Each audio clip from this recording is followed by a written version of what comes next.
Dios te bendiga, amado hermano. Un gusto estar contigo una vez más.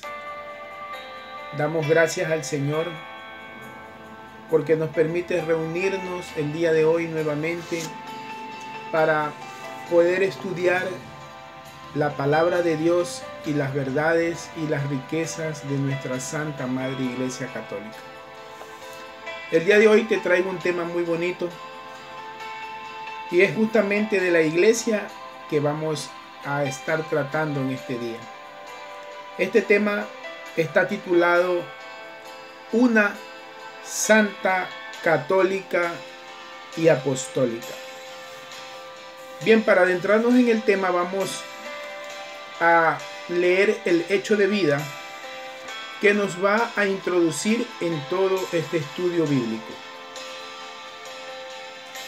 El padre José Kegnitz, un sacerdote alemán, fundador del movimiento de Zinnstadt, Dios lo llamó a ser sacerdote de la comunidad de los padres palotinos y luego le fue pidiendo que fundara una nueva comunidad que mediante una alianza de amor con María pueda llevar a todos a la santidad.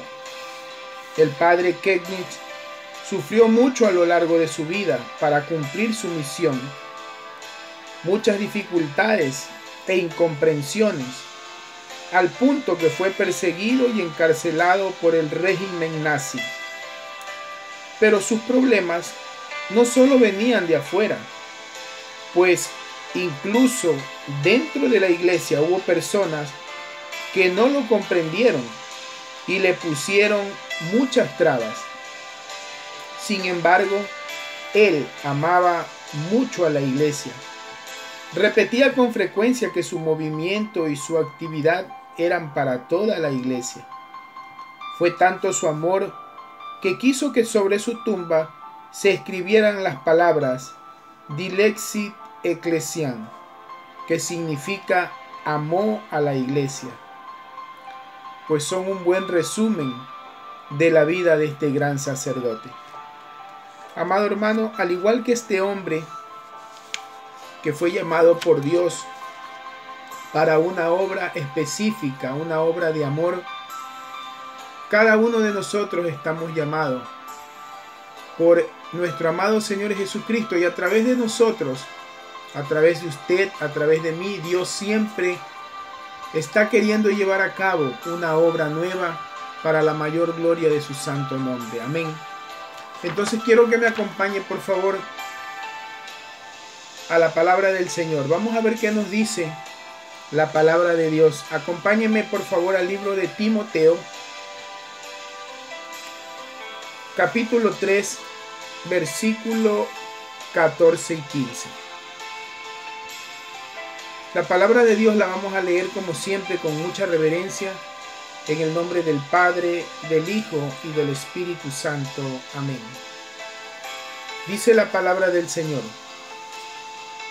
Te escribo esto con la esperanza de visitarte pronto. Pero por si tardo quiero que sepas cómo hay que comportarse en la casa de Dios, que es la iglesia del Dios vivo, columna y fundamento de la verdad. Bien, amado hermano, en esta ocasión el apóstol Pablo le escribe a su amado amigo y siervo Timoteo para darle una breve recomendación de cómo uno debe comportarse dentro de la iglesia. El hecho aquí es que Pablo recalca de una manera muy clara que es la iglesia justamente la columna y fundamento de la verdad. Es que es a través de la iglesia que Jesucristo quiso dar a conocer su doctrina y su palabra. Es a través de la iglesia que Dios mismo instauró todos los sacramentos para que nosotros podamos tener una vía más accesible de salvación, una vía mucho más rápida para llegar a tener comunión con el Padre. Amén. Entonces vamos a ver qué nos dice acá la reflexión del libro de Timoteo. Dice lo siguiente: ¿Te has dado cuenta que en el credo decimos que la iglesia es una, santa, católica y apostólica? A continuación veremos qué significa esta afirmación. La iglesia es una. En Mateo capítulo 16 versículo 18, como hemos leído anteriormente,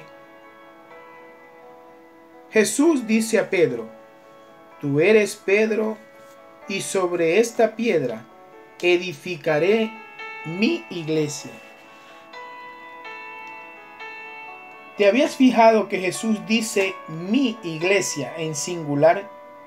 Esto quiere decir que el Señor no pensó en varias, sino en una sola iglesia. ¿Por qué? Porque la iglesia es la imagen de Dios, que es uno solo y es al mismo tiempo familia de amor. Por esta misma razón, Jesús pide en su oración que todos sean uno, como tú, Padre, en mí y yo en ti. Amado hermano, eso usted lo va a encontrar en el libro de Juan, capítulo 17, versículo 21. La figura de Pedro, cuyo sucesor es el Papa, es también muy importante para mantener la unidad de la Iglesia de Dios. Hermano, quiero detenerme un momento aquí para tratar un tema muy delicado, ya que esta enseñanza se presta para eso, ¿verdad? Porque la palabra de Dios es así, siempre es viva y eficaz y es actual. Entonces, en la actualidad se han fundado miles de sectas a las cuales pues todo el que la funda le llama iglesia. El hecho es que Jesús, el Señor, fundó solo una. Y es justamente por eso que se llama católica. Porque ha de saber usted, amado hermano, que la palabra católica significa universal, una sola. Y Jesús dijo muy claramente, mi iglesia, haciendo referencia de que era una sola, no varias. Él no dijo mis, sino mi en singular. Entonces, ¿cómo es posible que hoy, en este tiempo que estamos viviendo de persecución y de apostasía, ¿verdad? Que no es nada nuevo, que ya estaba escrito, que este tiempo tenía que venir. Ahora están pretendiendo fundar una nueva religión. Religión que quieren poner por encima de la verdadera iglesia del Señor. A esta religión, amado hermano, o este templo que están planificando ya construir o que ya está construido, lo van a denominar como la casa de la familia abrahámica. Y la finalidad va a ser reunir a todas las religiones. Pero ese no es el problema.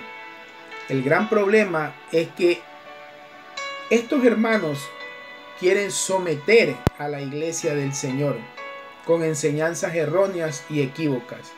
No habría ningún problema con que ellos se reúnan con nosotros, la verdadera iglesia del Señor, siempre y cuando ellos estén sujetos a la verdad del Evangelio, a la doctrina del Señor Jesucristo que plasmó a través del depósito de la fe, que es la única santa y verdadera iglesia que Él fundó.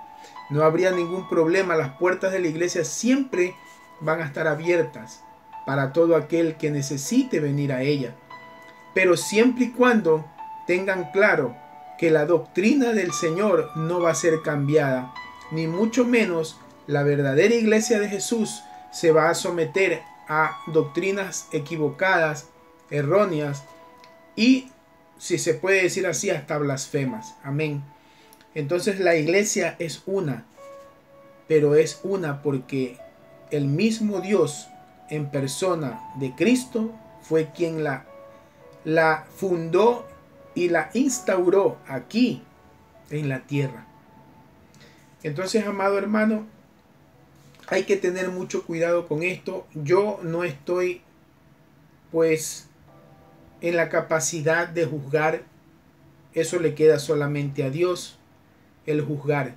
Pero cada uno de nosotros estamos llamados y tenemos la capacidad de sacar nuestras propias conclusiones por medio de la gracia que el Espíritu Santo nos ha regalado para discernir.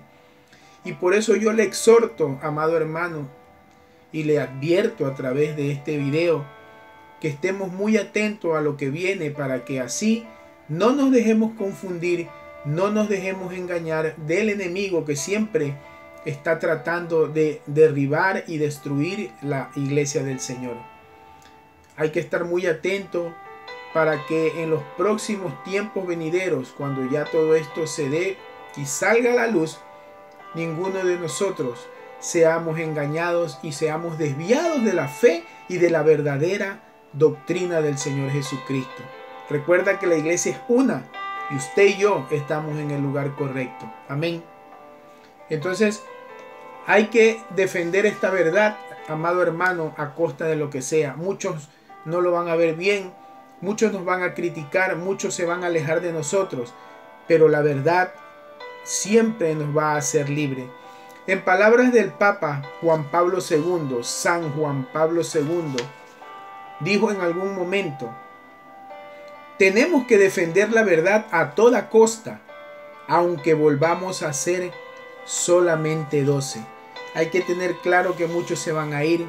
Hay que tener claro que el defender la verdad nos va a costar perder amistades, perder amigos e incluso a nuestros propios familiares que siempre van a estar en disyuntiva o tal vez en desacuerdo con nuestra manera de pensar y de ver las cosas. Pero aún así hay que mantenernos firmes porque estamos en la iglesia y en el lugar correcto. Amén. Acompáñame por favor a Efesios capítulo 5, versículo 25, a donde dice: maridos, amen a sus mujeres como Cristo amó a la iglesia y se entregó a sí mismo por ella.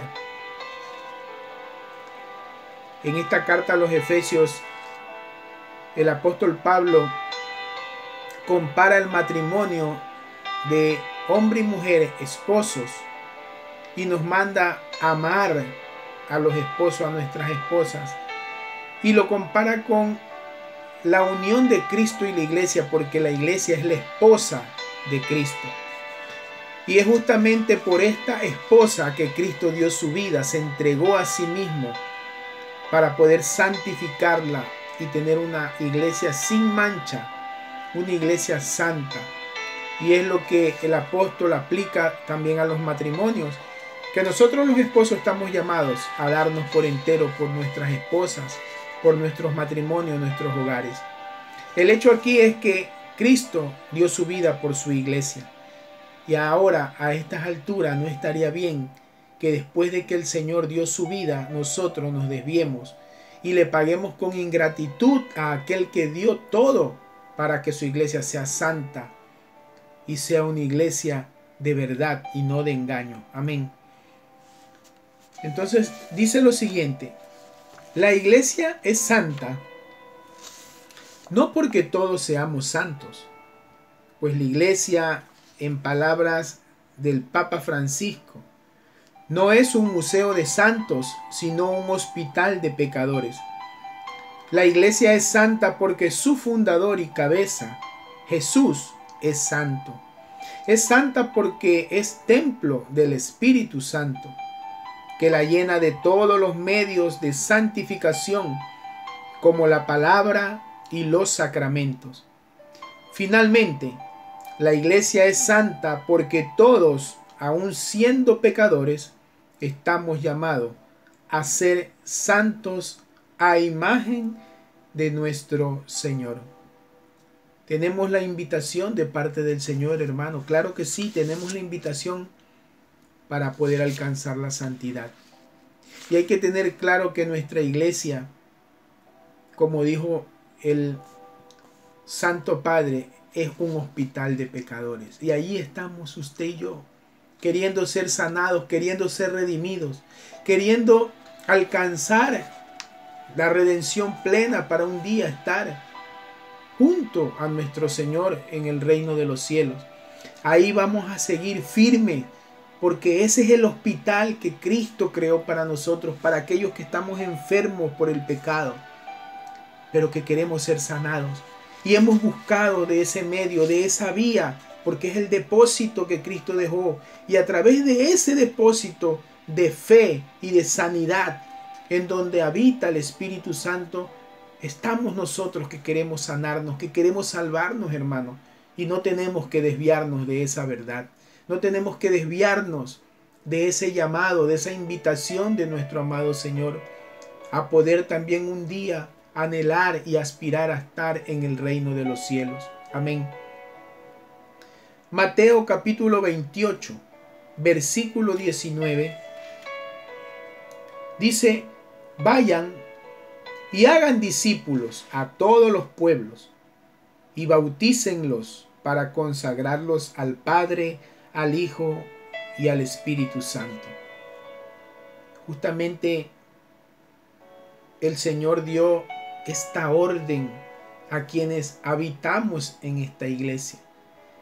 Estamos llamados también de parte del Señor a ser evangelizadores. Estamos llamados a ser piedras vivas en el lugar que nos encontremos, en el lugar que te encuentres. Si usted es de aquellos que dice que no tiene la facilidad para predicar el evangelio, para hablar de la palabra de Dios, pues entonces, amado hermano, hermana, esfuérzate por dar un buen testimonio en el lugar donde tú vives, en tu hogar, en tu barrio, en tu familia, en tu trabajo. Porque dice la palabra de Dios que aunque la palabra convence, el testimonio arrastra. Y no hay mayor testimonio que el de aquel que da la vida por sus hermanos, por los suyos, por los que ama. No hay mayor testimonio de amor que de aquel que está dispuesto a entregarlo todo como Cristo se entregó por su iglesia. Ese testimonio va a lograr que muchos también vengan a los pies del Señor, a entregarle su vida, a darse por entero, a darlo todo, hermano. Amén. La iglesia es católica. El término católico significa universal. Si bien la iglesia es una sola, es para todos los pueblos. Tal como dijo Jesús en su mandato misionero: vayan a todos los pueblos. Por esta razón, porque es para todo y porque guarda la totalidad de las verdades de fe. La iglesia es universal, es decir, católica. Por esta misma razón, vayas donde vayas, en cualquier país del mundo, al entrar en una iglesia y participar en la Santa Misa, te sentirás en casa. Porque aunque se hable en otro idioma, podrás entender el lenguaje de la fe, que es universal, católico. Esa es la riqueza de nuestra iglesia. Usted puede entrar en cualquier iglesia y siempre va a encontrar el mismo lenguaje de fe, la misma liturgia, la misma palabra que se lee aquí, se lee en China, en Filipinas, en Japón, en Corea, justamente porque nuestra iglesia es católica, universal, y está totalmente ordenada porque Dios es un Dios de orden. Amén. Y el Espíritu Santo se mueve en medio de todas nuestras iglesias, confirmando con su presencia día a día en el santo sacrificio del altar que estamos en el lugar correcto y guiados por el mismo Dios, por el Dios de amor que nos llamó para que nosotros podamos alcanzar un día esa gracia plena de entrar en el reino de los cielos. Hermanos,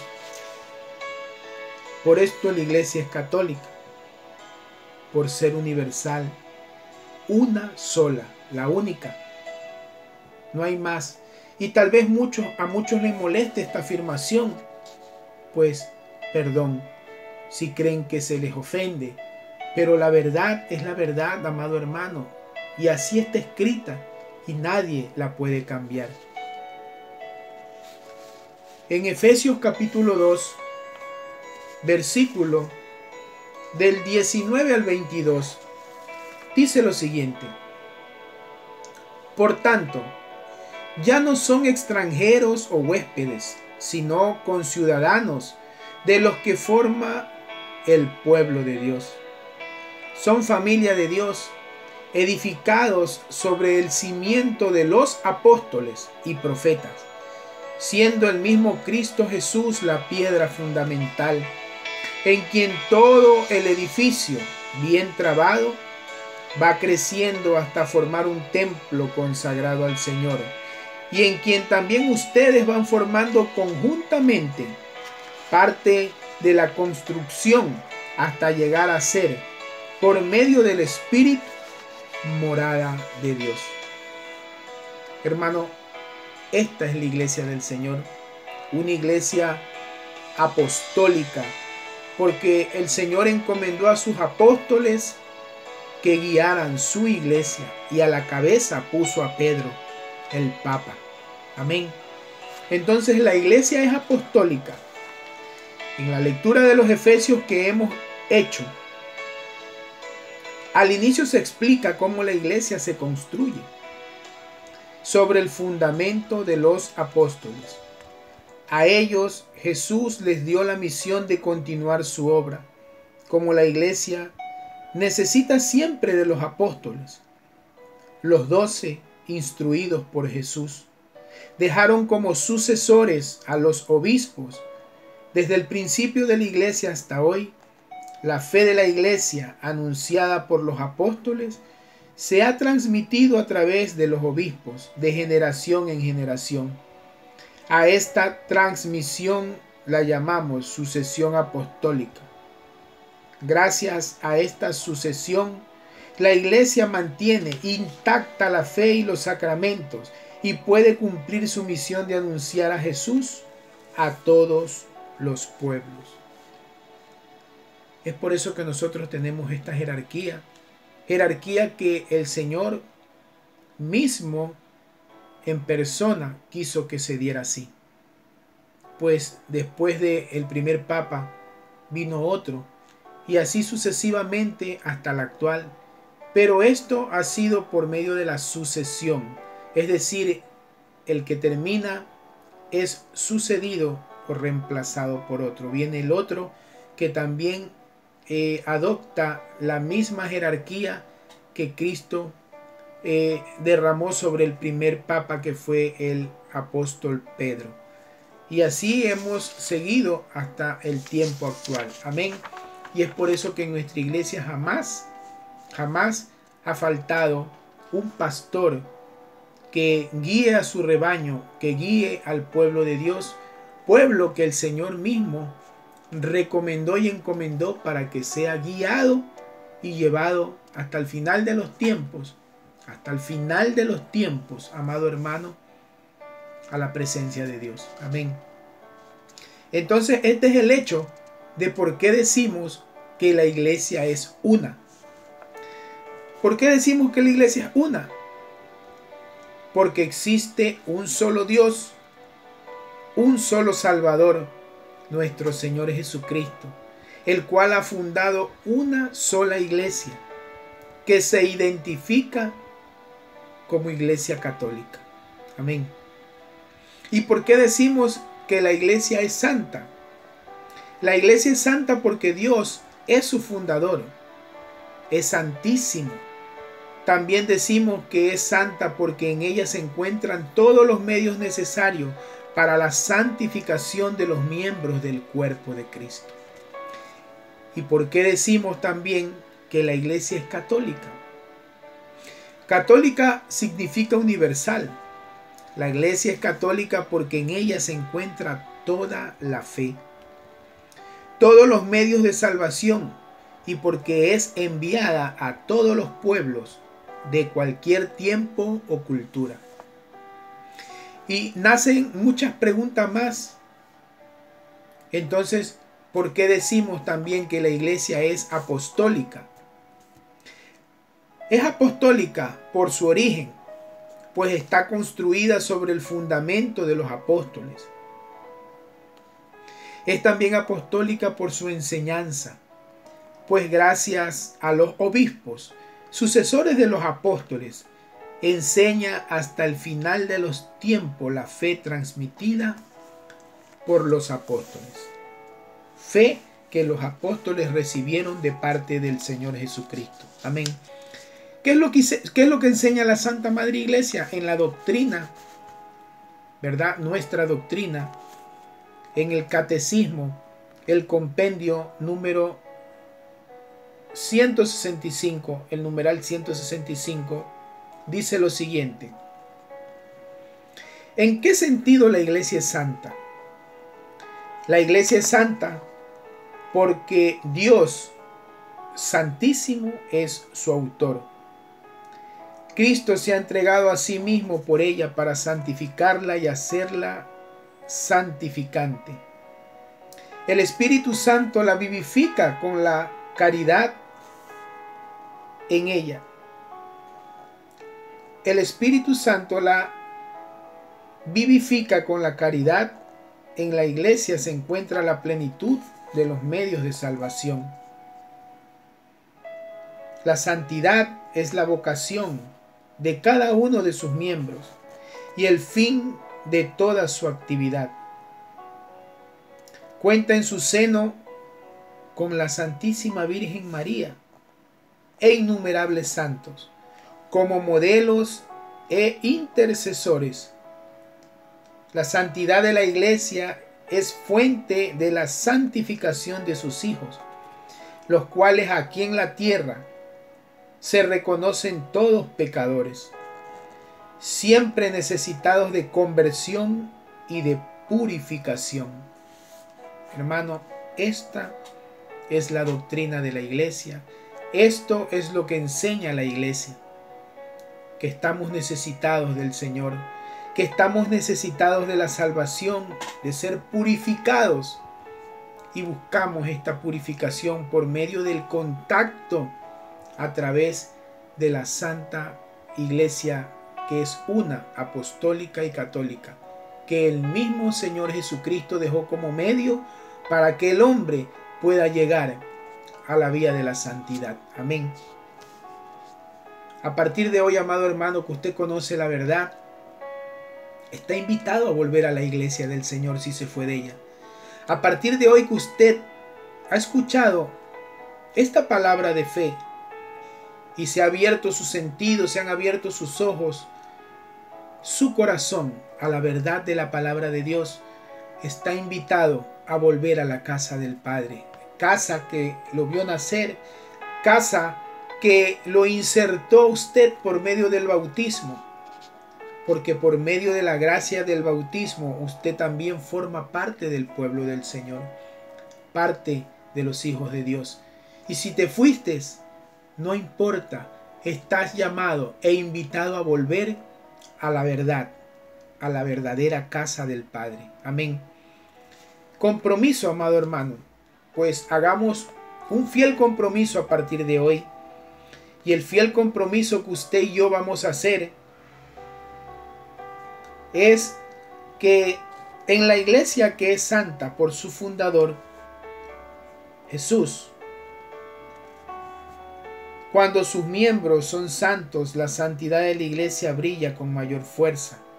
Como compromiso de hoy, hermano, tenemos el tener que recordar a nuestras familias que todos estamos llamados a ser santos y decidirnos a luchar cada día por esta gran meta.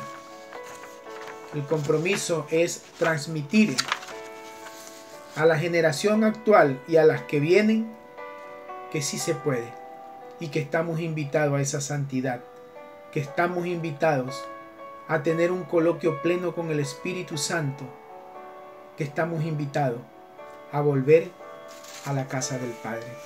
Hermano, espero que esta palabra sirva para usted, que le ayude, si tenía alguna duda, a poder tener clara la verdad que tal vez el enemigo con astucia confundió. Hoy el Espíritu Santo te abre los ojos y te invita a volver. Sé bienvenido de vuelta a la casa del Señor. Que tengas un bendecido día en el amor de Cristo Jesús. Cristo les ama.